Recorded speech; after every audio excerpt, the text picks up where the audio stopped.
तर नमस्कार मंडळींनो, जय महाराष्ट्र. मी दापोलीकर शैलेश.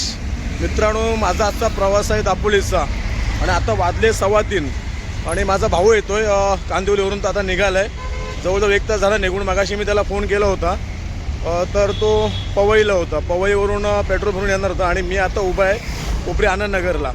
कोपरी आनंदनगरवरून मला पिकअप करणार आणि त्याच्यानंतर आमचा दापोलीचा प्रवास सुरू होईल. आता येईलच, तुम्हाला पुढचा मी व्हिडिओ तुम्हाला दाखवतोच.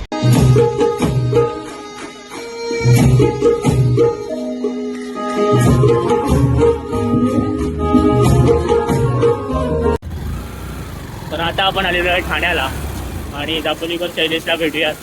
हा समोर उभा आहे तो दापोलीकर शैलेश. काय भाई, कसं आहे? बस मस्त, व्हेरी गुड. काय होतं पाहिजे? ठीक. बरंच लेट केलास.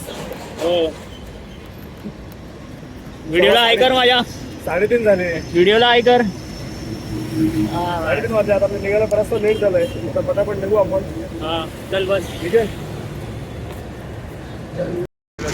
हा आता आहे ना, हा ऐरोलीचा ब्रिज चालू आहे ना. हा ऐरोलीचा ब्रिज एवढा मोठा आहे. हा पूर्ण मस्त आहे. दोन्ही साईडने त्या साईडने.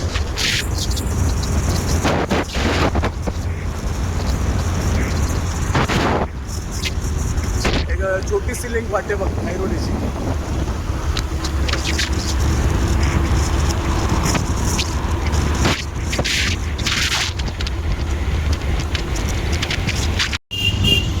तर नमस्कार मंडळी, आता आम्ही आलोय जुईनगरला. हा तुम्ही बघू शकता जुईनगरचा बस स्टॉप आणि ज्या पण बस येतात त्या हा इथं बस स्टॉप आहे. हा बघा, हा जुईनगरचा बस स्टॉप आहे.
नमस्कार मंडळींनो, आत्ता मी इथे खारपाड्याला आहे. तुम्ही खारपाड्याचं बघू शकता.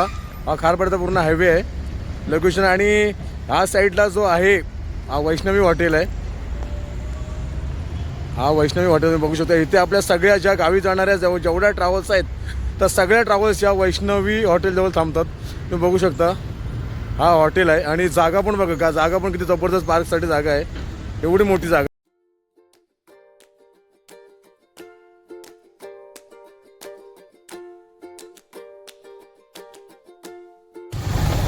तर नमस्कार मंडळी, जय महाराष्ट्र. मित्रांनो, मी आता आलो आहे माणगावला. माणगावला तुम्ही बघू शकता आता 7:30 वाजले संध्याकाळचे आणि ही ट्रॉफिक बघा. जवळजवळ अर्धा तास आम्ही या ट्रॉफिकमध्येच आहोत. बाईक चालवत असून सुद्धा हे बघा ट्रॉफिक बघा किती आहे. हा तर माणगाव आहे. माणगावच्या नंतर पुढे गोरेगाव, लोणेरे हे आत्ताच एवढी ट्रॉफिक भेटले. पुढे अजून किती ट्रॉफिक असेल तुम्ही बघू शकता किती ट्रॉफिक आहे.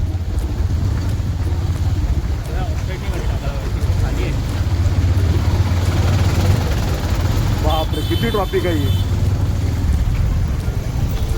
हे आहे हॉटेल विराज मंडनगंज रोडला. इथे बारमाही ह्यांच्या पत्र्यावरून पाणी खाली पडत असतं. म्हणजे निसर्गाच्या पाण्याचा, झऱ्याचा असा त्याने मस्त उपयोग करून घेतलेला आहे. हे पाटाचं पाणी त्याने डायरेक्ट पत्र्यावर सोडलं आणि हे पाणी म्हणजे 12ही महिने वाहत असतं. असं आहे हॉटेल विराज. तर नमस्कार मंडळी, आत्ता फायनली आम्ही दापोलीला पोचलेले आहोत. आत्ता वाजलेत 11, रात्रीचे 11 वाजलेत आणि आत्ताच आम्ही दापोलीला पोचलो आहे. साधारणपणे आम्ही ठाण्यातून 4 वाजता निघालो होतो आणि आता आलो आम्ही दापोलीला आलो आहे. तुम्ही बघू शकता हा दापोली डेपो आहे.